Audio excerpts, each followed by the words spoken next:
Alors bonjour à tous, on est aujourd'hui donc le 25 qui se lève, premier jour de Hanouka, donc bonne fête à tous déjà. Voilà, donc on va juste faire une petite révision rapide de la première leçon de Tania qu'on avait fait, qui est en rapport avec le premier, donc on a commencé le premier chapitre. Donc dans le premier chapitre, le Admour Azaken nous a écrit qu'en fait il démarre en disant qu'il est écrit dans le traité Nida du Talmud qu'avant la naissance d'un juif, on le fait jurer dans le ciel, on lui dit qu'il soit un tzaddik et non un rachat, un impie. Et on lui dit également que combien même le monde tout entier lui affirmerait qu'il est un tzaddik, eh bien, il devra se considérer lui-même comme étant un rachat. Et donc, ce serment-là soulève quand même plusieurs interrogations. Dans le traité Avot, notamment, il est écrit qu'il est interdit de se considérer comme un rachat. De plus, si une personne se considère ainsi, elle risquerait de se sentir triste, ce qui serait susceptible d'affecter son service divin qui doit être fait dans la joie. C'est une des bases fondamentales du service de Dieu. Pour d'autres, cette considération ne serait pas susceptible de procurer un sentiment de tristesse, mais plutôt d'indifférence et de légèreté face aux interdits, se disant que bon, puisqu'il compte, ce qui compte, c'est d'être joyeux, c'est pas grave, faisons toutes les choses comme ça, et puis bon, du moment qu'on est joyeux, c'est le principal. Alors, pour comprendre tout cela, il faut d'abord au préalable expliquer qui est un tzaddik et qui est un rachat. Alors, la Gemara nous dit qu'il existe 5 niveaux de juifs. Tzaddik vetovlo, tzaddik veralo, racha vetovlo, racha veralo et le beinoni. Alors, le tzaddik vetovlo, c'est le tzaddik parfait qui n'a que du bien en lui, comme son nom l'indique. Tzaddik veralo, c'est celui qui possède très peu de mal qui est en lui, annulé par rapport au bien qui se trouve à l'intérieur de lui. Racha vetovlo, c'est un rachat qui a du bien. À l'inverse, racha veralo, c'est un rachat qui n'a quasiment que du mal en lui. Le Benoni, se traduisant par moyen, eh bien, ne signifie pas du tout avoir la moitié de mérite et la moitié de faute. Et car à cet effet, dans ce cas, comment Rabat, qui était l'homme le plus important de sa génération, il était le Nassiador, comme on dit, comment est-il possible que Rabat, qui était un homme qui ne cessait jamais d'étudier et de prononcer des paroles de Torah, a-t-il pu penser qu'il était un Benoni, au point où même l'ange de la mort, on dit, quand il est venu pour prendre son âme, n'a pas pu s'approcher de lui, tellement la lumière était extraordinairement puissante. Il est écrit que dès le moment où un homme va faire une faute, il est appelé un rachat. Et si par la suite il fait teshuva, il est appelé un tzaddik gamour. Donc, à quel moment peut-il être un Benoni, puisque c'est où je fais des fautes que Dieu préserve, la personne est appelée rachat. Soit il se comporte bien, il fait teshuva, il est appelé tzaddik, mais à quel endroit se trouve l'homme moyen? Également, celui qui ne fait pas de reproche à son prochain, le voyant fauter, là encore, il est appelé rachat. Ou encore celui qui pourrait étudier la Torah et ne le fait pas, là aussi, il est appelé rachat. Donc, si toutes ces personnes sont appelées rachat, dans ce cas, la grande question, c'est qui est le Beinoni? À la fin du passage qu'on avait étudié précédemment hier, on avait dit qui est le Beinoni. C'est ainsi qu'exprime, en fait, qu'explique l'Admor Azaken. Lorsque l'on surnomme une personne de Beinoni, car ses fautes et ses mérites sont à égalité ou bien de tzaddik, celle qui dans sa vie a fait beaucoup de mitzvot, eh bien, ou de fautes, ces termes constituent une sorte d'abus de langage faisant référence effectivement au verdict résultant du jugement de ses actes. Et ces termes ne disent en fait rien de la véritable valeur du Beinoni et du Tzaddik. Donc, c'est là-dessus que nous allons commencer l'enseignement d'aujourd'hui. Donc, la deuxième partie du premier chapitre nous dit comme ça. Veine Hamrinan Be'alma. Voilà, nous avons donc, il est dit en fait, quand on dit communément, qu'en fait, quand les gens ont l'habitude de parler, que celui qui est Mechatzal Mechatza, Mikre Benoni, que celui qui a une moitié de mérite et une moitié de faute est appelé un Benoni, alors que Rov Sruyot Mikre Tzadik, alors que celui qui a une majorité de bonnes actions, de mérite, eh bien, est appelé un Tzadik. Alors, il faut savoir que Usham Amushal, il ne s'agit ici que d'un terme emprunté, c'est-à-dire un terme qui est détourné de son usage habituel. on parle effectivement d'une personne qui est tzaddik, en voulant dire il a une majorité de bonnes actions. Et ça nous parle en fait de quoi? De quoi parle-t-on ici quand on dit cette chose-là?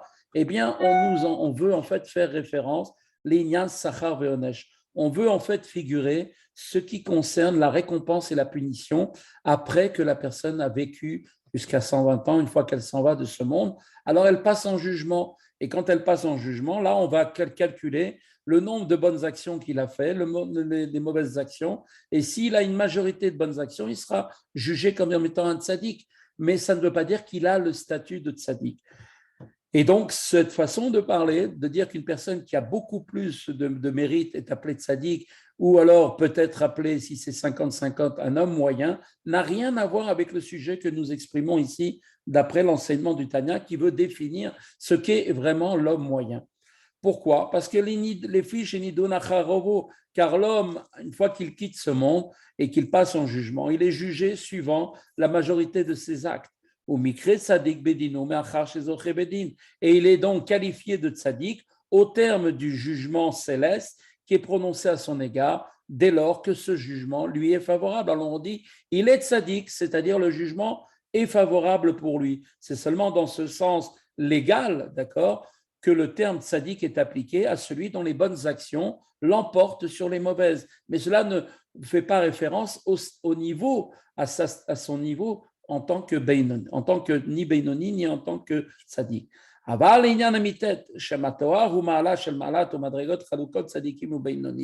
Mais pour ce qui est donc de la véritable définition, nous dit le Admarazaken, des qualités et des niveaux distincts de ce que représentent les tzadikim, la catégorie des tzadikim et la catégorie des beinonim, Amrou Rabotenu Zal, nos chachamim ont dit, nous ont rapporté et nous disent voilà ce qu'il faut retenir. Tzadikim yetzertov shortan. Les tzadikim sont jugés, c'est-à-dire animés uniquement par leur bon penchant. Et comme il est dit, comme le dit David Ameller dans le Teilim, comme il est dit dans le psaume 109, verset 22, mon âme, dit David Ameller, est vide au-dedans de moi. Car David Ameller, l'auteur donc de ce verset, était complètement donc vide du mauvais penchant, car il l'avait anéanti, ce mauvais penchant qui était en lui, par le jeûne. David extirpa, si on peut dire, son mauvais penchant au moyen des jeûnes. D'autres moyens, bien sûr, sont également possibles de nos jours. Ce texte du Talmud nous montre donc avec ce verset des Teilim, que le terme sadique dans son sens véritable ne s'applique qu'à celui et uniquement celui qui s'est débarrassé de son mauvais penchant. Aval kolmi shelo igia le madragazo, mais quiconque n'a pas atteint encore ce niveau-là, c'est-à-dire ne s'est pas libéré complètement de son mauvais penchant, et bien que ses mérites soient plus nombreux que ses fautes, eh bien n'est pas du tout du rang du tzaddik.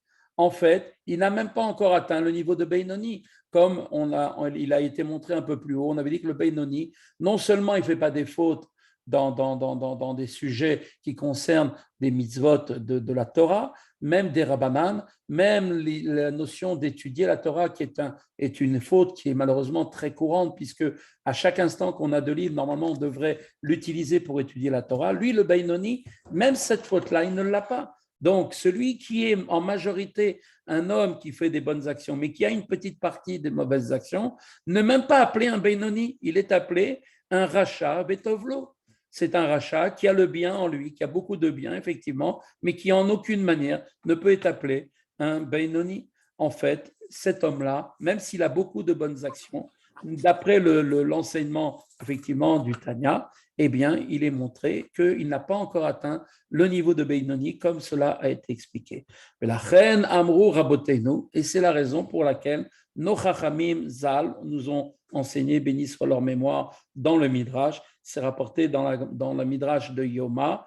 Il est rapporté là-bas la chose suivante. Ra'a akadosh baruchu batzadikim shehem uatim. Dieu a vu, littéralement, a vu que les tzadikim étaient peu nombreux dans chaque génération, puisque comme on avait vu le niveau de tzadikim, c'est-à-dire c'est quelqu'un qui ne fait aucun péché, que ce soit en pensée, parole, action, mais encore plus, comme l'a dit tout à l'heure David Ameller, il a carrément extirpé le mal qui était en lui, il n'existe plus ce mal en lui. Donc ces gens qui sont de cette catégorie-là, ce type de tzadikim, sont vraiment très, très, très, très peu nombreux. C'est pour ça que Dieu a dit, Dieu a vu qu'ils étaient peu nombreux. Ahmad, Beshaltlan, Bechol Dorbador. Alors qu'est-ce que Dieu a fait? Il s'est levé et il les a plantés comme des arbres dans chaque génération, c'est-à-dire que Dieu les a répartis pour qu'il y ait au moins dans chaque génération un tzaddik de cette catégorie-là. Cette expression, donc les tzaddikim sont peu nombreux, n'est recevable que si le terme de tzaddik désigne un homme s'étant éteint totalement défait de son mauvais penchant. Si le tzaddik n'était que celui dont les bonnes actions étaient supérieures par rapport aux mauvaises, pourquoi nos chachamim auraient-ils dit que les tzaddikim sont peu nombreux? Quand pour la grande majorité des juifs, on compte beaucoup plus chez les gens de gens qui font plus de bonnes actions que de mauvaises. Donc, si c'était ça des tzadikim, il y en a beaucoup des comme ça. Donc, ce dont parle Chachamim là-bas dans le Midrash de Yoma, en fait, nous disent que les tzadikim dont on parle, ce sont les tzadikim qui sont peu nombreux parce que ce sont ceux qui ont réussi à se débarrasser complètement du mal qui est en eux. Tzadik et Sodolam, ainsi qu'il est dit dans les Proverbes, le tzadik est le fondement du monde, c'est-à-dire que le monde repose sur lui. Il est là, le monde tient. Si le tzaddik n'est pas là, le monde s'écroule. Il doit donc y avoir dans chaque génération de manière obligatoire un tzaddik qui va donc lui-même servir de fondement au monde. Il est la fondation sur laquelle le monde tout entier repose. Cependant, cette question peut être aussi expliquée et on comprendra mieux les niveaux de tzaddik et de Beinoni, ainsi les diverses nuances qui composent leur rang. Alpi Mashekatouv, Arav Chaim Zita Vital Zal Besharakdusha. Donc tout cela, on va peut-être arriver à le comprendre d'après ce qu'écrit Rabbi Chaim Vital, qui était l'élève du Harizal, dans son livre qu'il a écrit, qui s'appelle le Shar Akdusha, et dans le Etz Chaim, porte 50, verset, chapitre 2. Il nous dit la chose suivante. Telechol ish Israël, echad sadik ve'echad rasha, yesh shete nefashot. Qu'est-ce qu'il nous dit tout de suite le Rabbi Chaim Vital? Il nous dit que chaque juif, sadik ou rasha, quel qu'il soit, il n'y a pas de différence, chaque juif possède deux âmes. Kedirtiv, comme il est dit, Neshamot Aniasiti. Il est dit dans Ishaïa, c'est marqué les Neshamot, et vous savez qu'en hébreu, Neshamot, c'est le terme pluriel, donc les âmes au pluriel que j'ai faites. Bien que le verset ne se réfère qu'à un seul juif comme individu, comme l'indique le singulier du mot Ruach, eh bien l'esprit, dans la phrase précédente, quand l'esprit d'un homme qui émane de moi sera soumis, marqué là-bas dans le verset, la forme plurielle des âmes est employée ensuite, tout de suite après. Pourquoi? Pour dire que dans chaque homme, chaque juif possède deux âmes. Il y a deux âmes dans chacun d'entre nous.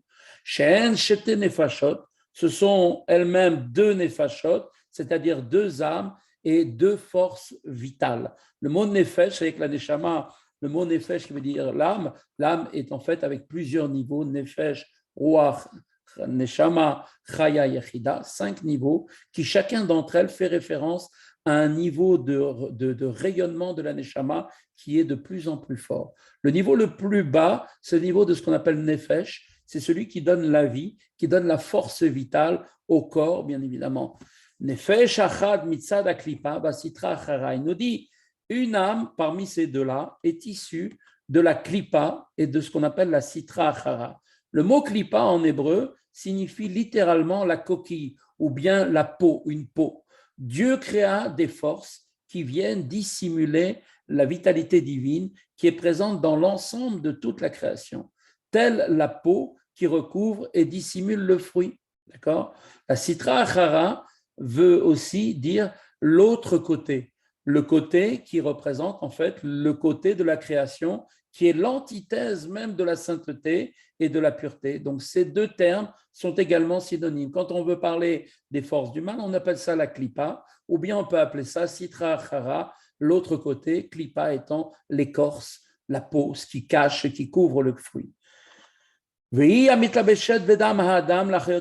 cette âme-là, qui est issue de la klipa et de la sitra achara, qui est elle-même, où est-ce qu'elle se trouve? Elle est revêtue dans le sang de l'homme et c'est elle qui donne la vie au corps. Qui nefesh abasar badamhi, comme il est écrit d'ailleurs dans le Lévitique. C'est pour ça qu'on nous interdit de manger le sang des animaux, parce qu'il est dit qu'il y a nefesh abasar dam, car la nefesh de la chair, c'est-à-dire l'âme qui entretient la vie corporelle et physique, se trouve où, à quel endroit? Dans le sang. Donc le sang, c'est l'endroit même où s'habille l'âme animale qui donne la vitalité au corps.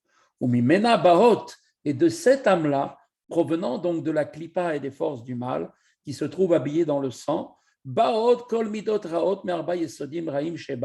et bien de cette âme proviennent tous les mauvais traits de caractère qui dérivent des 4 mauvais éléments qui sont en elle. Donc, vous savez que, comme l'avait expliqué le Rambam, on l'avait vu ensemble, le monde tout entier, chaque chose est créée avec 4 éléments physiques. Le feu, l'air, l'eau et la terre sont les fondements donc de toutes les entités physiques. Chaque chose qui est matérielle est faite de ces 4 éléments-là.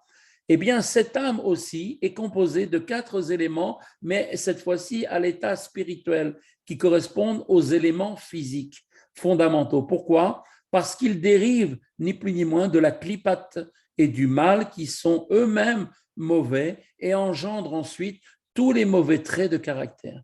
Derrière tout de suite, nous dit le Admorazaken, à savoir, Kaas, Vegaava, Miesodaesh, Enigbalmala. La colère, par exemple, et la fierté émanent de l'élément de feu qui a pour nature de s'élever vers le haut. La fierté, c'est quoi? C'est un état dans lequel un individu se considère comme étant supérieur aux autres. La colère est dérivée donc de la fierté. S'il n'était pas cette personne imbu de lui-même, eh bien, il ne se mettrait pas en colère contre quiconque défie sa volonté. Donc, s'il se met en colère, c'est qu'en vérité, il est lui-même fier, il est orgueilleux. Et donc, c'est la notion du feu. Le feu, c'est vouloir se monter, s'élever. Par contre, l'appétit pour les plaisirs, tout ce qui démane des plaisirs, vient de quel élément? Ça vient de l'élément de l'eau. Pourquoi? Parce que l'eau permet de donner, de faire croître toutes les sortes de choses qui offrent du plaisir. La capacité de l'eau, par exemple, de faire germer, de faire grandir des choses qui sont agréables, de pousser des choses que l'élément donc de plaisir est dissimulé en elle, eh bien, va offrir des choses qui ont rapport avec le plaisir. On sait très bien que, par exemple, un pommier qui va pousser à côté d'une source d'eau aura des pommes beaucoup plus sucrées que le pommier qui pousse dans un terrain beaucoup plus loin de l'eau. Pourquoi? Parce que l'eau porte en elle tous les plaisirs. Et d'ailleurs, on voit très bien les plaisirs de l'eau qui sont liés avec les plaisirs quand on va à la plage, toutes ces choses-là. Le plaisir de l'eau est lié donc bien sûr à la notion de l'eau. Et donc, tous les plaisirs, donc l'appétit pour les plaisirs, dérive donc de cet élément de l'eau. Par contre, tout ce qui concerne l'élément de vent, par exemple la frivolité, la raillerie, la vantardise, les paroles futiles, elles émanent de quoi? Tous de cet élément de vent, de l'air, à la manière de l'air, qui elle-même, l'air, est complètement dépourvu de substance. Donc, toutes ces paroles de frivolité, ces railleries, cette vantardise, les paroles futiles, c'est comme de l'air, ça n'a aucune valeur. Et la paresse et la mélancolie émanent, eux, par contre, de l'élément de terre.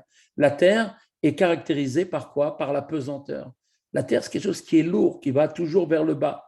L'homme qui est pris de paresse et de mélancolie ressent une certaine pesanteur de ses membres. Et donc, c'est pour ça que cela émane de l'élément de terre qui se trouve au niveau de son âme animale.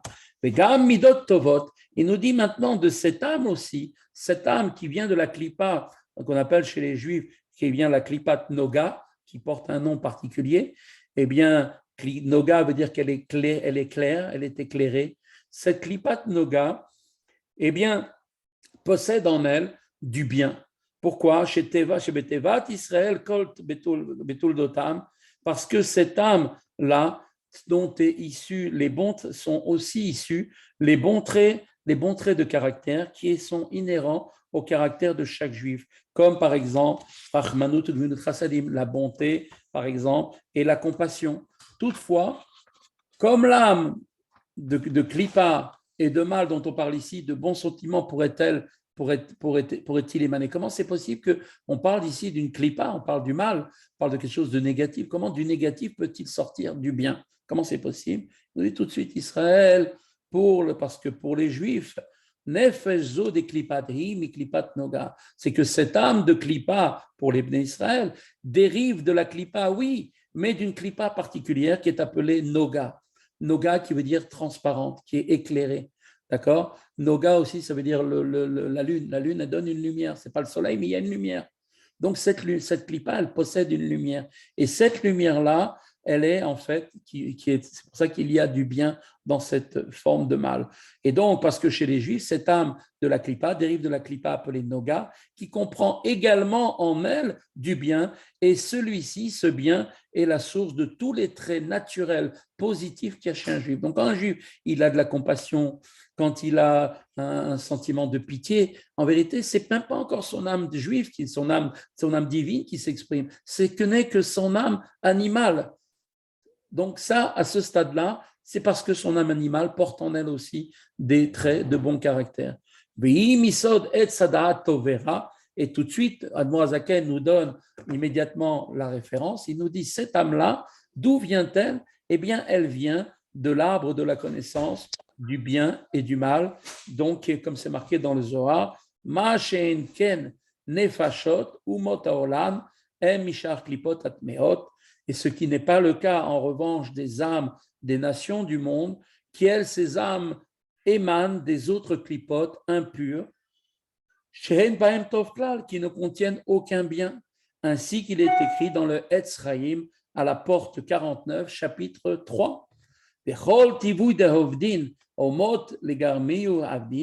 tout le bien qui est accompli par les nations du monde ne l'est qu'à des fins personnelles. En vérité, quand ils montrent, qu'ils donnent, et voilà, il a fait, en vérité, c'est pas pour le bien qu'ils font ça, c'est uniquement pour leur propre intérêt personnel, pour se faire montrer, puisque leurs âmes, en réalité, dérivent et procèdent des clipotes dépourvus de bien. Leurs bonnes actions sont uniquement motivées par des intentions égoïstes.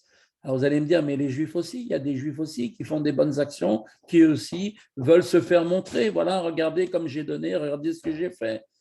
Quelle différence y a-t-il entre un Juif et un non-Juif? La différence, elle est très, très importante. C'est qu'un Juif, même si il avait fait ça par intérêt, et que l'intérêt n'a pas obtenu ce qu'il souhaitait, quand même, il reste quand même content d'avoir fait ce qu'il a fait. Et plus encore, on voit la grande différence, c'est qu'un juif, il est prêt à aider un autre juif, mais quand est-ce qu'il est encore plus content? C'est quand l'autre, il n'a pas besoin de lui. Ce n'est pas parce qu'il ne veut pas lui donner, c'est parce qu'il voit qu'il s'en sort de lui-même. C'est la grande différence. Comme cela est rapporté d'ailleurs aussi dans le Talmud, dans Baba Batra, à la page 10b, c'est marqué, au sujet du verset, comme c'est marqué dans les Proverbes, c'est marqué comme ça, Chesed lehumim chatat. La bonté des nations est un péché, c'est une faute. Chez Kol Zdaka va Chesed, chez Umot Olam Osim, Enam Ela Leitiaer. Parce que toute la charité et tout le bien accompli par les nations ne le font que pour leur propre gloire. Quand un juif agit avec bienveillance, il est essentiellement motivé par le bien des autres. La preuve en est que le plaisir quand son prochain, comme on a dit, n'a plus besoin de son aide, eh bien, il a un plus grand plaisir que la satisfaction qu'il a de son acte de bonté. En revanche, les autres nations ne sont pas du tout motivées par le souci du bien-être de leur prochain, mais plutôt des considérations égoïstes, un désir de glorification personnelle pour un sentiment personnel. Il faut cependant quand même souligner une chose, c'est qu'il existe aussi également parmi les nations du monde des âmes qui elles aussi dérivent de la Klipat Noga, comme cela est rapporté. Et qui sont ces gens-là parmi les nations? C'est ce qu'on appelle les pieux parmi les nations du monde. Tzadike ou Motolam. Des hommes qui sont en fait des hommes droits, vertueux, capables de manifester vraiment un souci pour les autres. Voilà. Le cours d'aujourd'hui dans le Tanya se termine ici. On va donc maintenant, si vous le voulez bien, donc procéder à une étude et le sujet, on va prendre le sujet de Hanouka, puisqu'on est en plein dans ce sujet.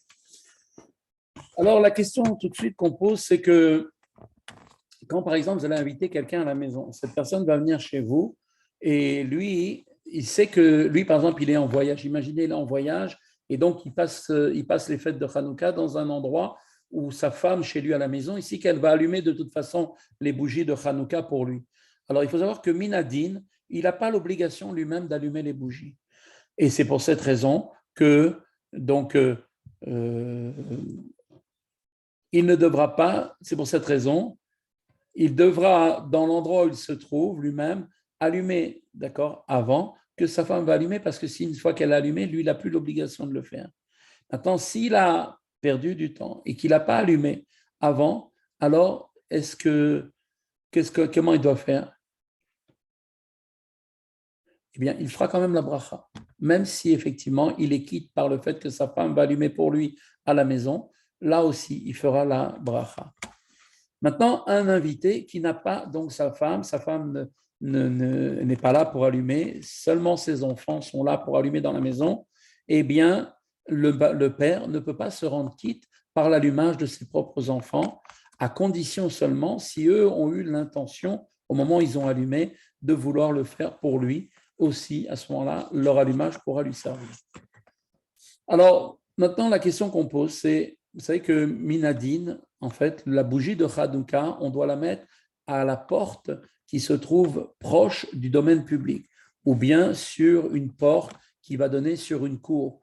Pourquoi? Parce qu'on doit faire connaître le miracle. Donc, le but, c'est de propager donc l'information du miracle, faire la publicité du miracle. Ainsi, dans les dernières générations, où nous n'allumons plus à la porte de nos maisons, mais que nous le faisons à l'intérieur des maisons, alors on le fera, si possible, bien évidemment, à côté de la porte d'entrée, si c'est possible, ou bien à côté d'une fenêtre, toujours pour le même principe. De même, en Eretz Israël, on a l'habitude d'allumer à l'intérieur et non pas à l'extérieur. Pourtant, on est en Eretz Israël. Et il y en a qui en seraient l'habitude, quand même, malgré tout, de faire l'allumage à l'extérieur.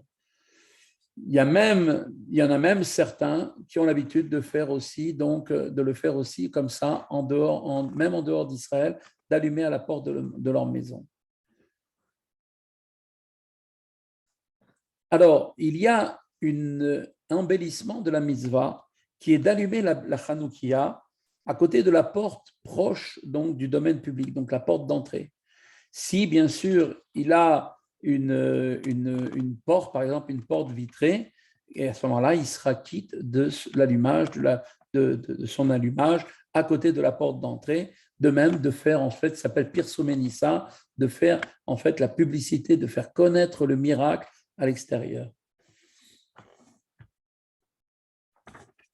Autre information, si quelqu'un maintenant il a deux portes, d'accord, imaginez, il a deux portes. Une porte donne sur une rue, une autre porte donne sur une autre rue.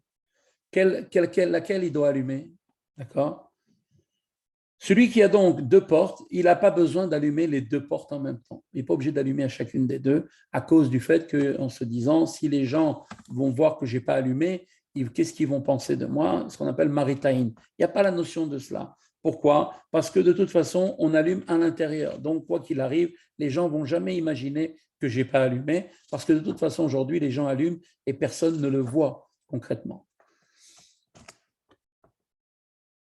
Alors maintenant, la question, elle est pour les gens qui allument en Eretz Israël à l'extérieur. La question, c'est s'ils ont deux portes, est-ce que quand même ils ne doivent pas le faire? Parce que là-bas, les gens ont l'habitude d'allumer à l'extérieur, donc c'est mieux pour se sortir de tous les problèmes d'allumer aussi à l'extérieur. Alors, maintenant, quelqu'un qui habite en étage, comme c'est le cas de beaucoup de gens qui aujourd'hui habitent dans des étages, alors celui qui habite en étage, il faut pour lui, certains disent qu'il est bien d'allumer la Hanoukia devant la fenêtre. D'accord? Il y en a qui disent non, toujours on continuera d'allumer à côté de la porte d'entrée.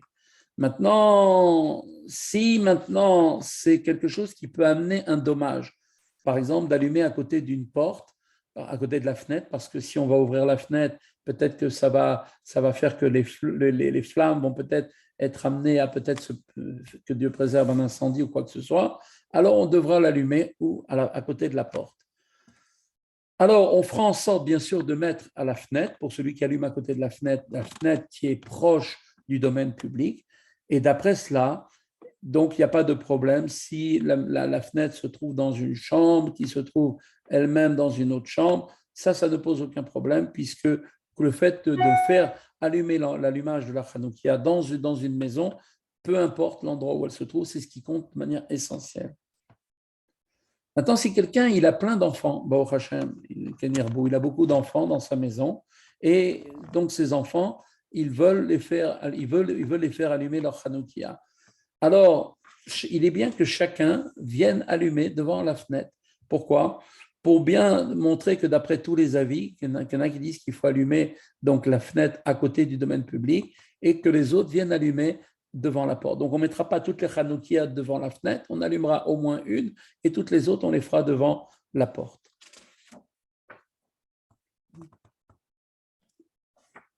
Autre chose maintenant, vous savez que pour allumer la menorah, il y a ce qui s'appelle un endroit. On doit les mettre à une certaine hauteur. Alors, la mitzvah de poser la Hanoukia doit être au-dessus de 3 tfachim, ce qui fait à peu près 29 cm. On doit mettre sa Hanoukia au minimum à 29 cm au-dessus du sol. D'accord? C'est l'avis du Khatam Sofer et les grands maîtres qui ont donc été posés comme ça.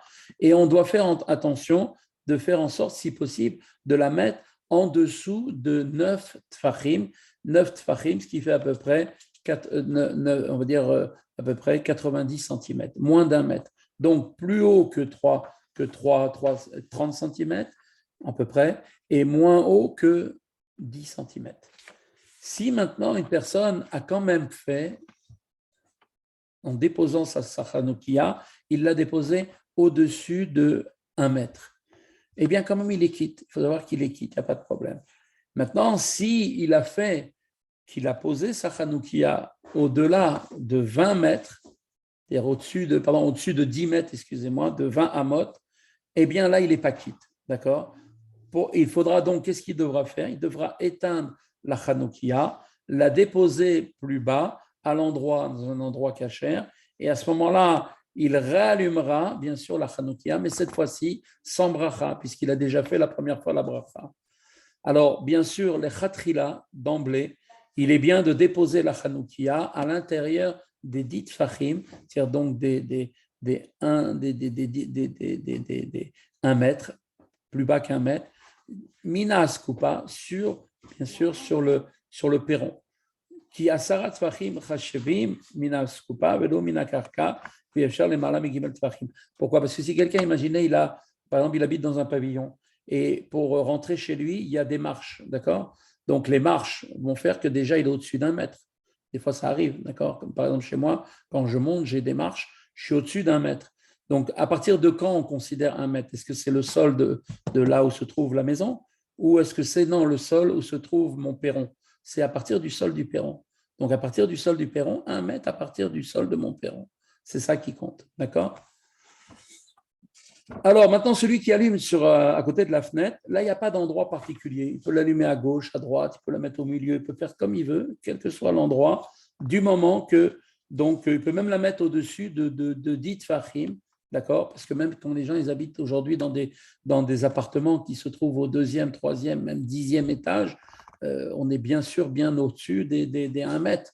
Donc là, il n'y a plus de problème, puisqu'en fait, il y aura, en allumant à la côté de la fenêtre, on gagnera quand même qu'en fait, on pourra faire ce qui s'appelle propager le miracle pour que les gens, en voyant de l'extérieur, savent qu'aujourd'hui, c'est Hanouka, en voyant la lumière qui est donc allumée à côté de nos maisons. Dernière petite chose, il faut savoir que pour allumer la Hanoukia, toutes les mèches sont bonnes, il n'y a aucun problème. D'accord? Même ceux qui sont interdites, normalement, qu'on ne peut pas utiliser pour le Shabbat, quand même, on pourra les utiliser pour Hanouka. Par contre, la meilleure façon de faire, c'est de prendre des mèches qui sont en laine, d'accord, qui sont bien faits ou bien qui sont comment dire, en lin, des choses, de ce genre de choses qui sont bien parce qu'elles permettent de bien drainer l'huile qui se trouve dans la lampe.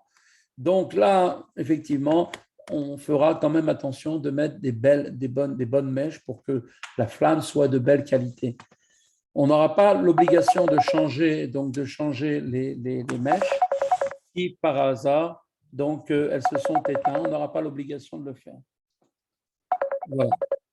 Bien, ben écoutez, je vous souhaite à tous une bonne fête avec l'aide de Dieu.